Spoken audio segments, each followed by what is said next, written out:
जनावरांची अवैध वाहतूक करणारा ट्रक पोलिसांच्या जाळ्यात।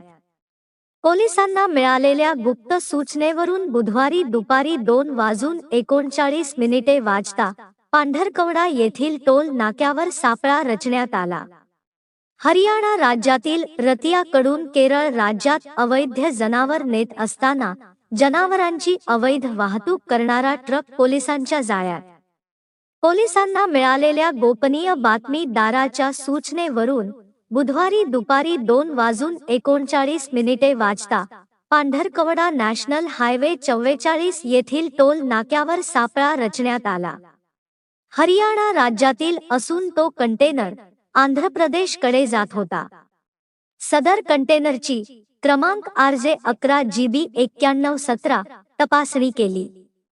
त्यामध्ये 55 जनावर होते। त्यात 53 नर जातीचे व 2 मादी जातीचे रेडे जनावरे निर्दयतेने कोंबून भरलेली आढळली। ही जनावरे केरळ येथील कत्तलखान्यात नेत असल्याची माहिती आहे। पोलिसांनी ट्रक जप्त करून जनावरांची रवानगी घाटंजी येथील अष्टभुजा गौशाळेत केली।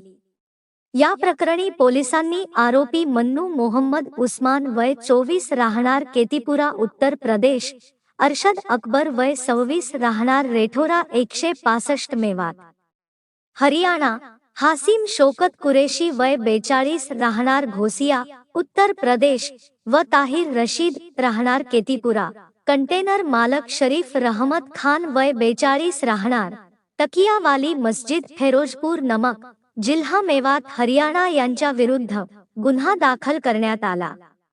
ही कारवाई पांढरकवडा पोलीस स्टेशनचे सहाय्यक पोलीस निरीक्षक Ashish Gajbiye, NPC Sachin Kakade, PC Raju Gedam, PC Vikesh Ghyawartiwar, police वाहन चालक शरद शिवणकर।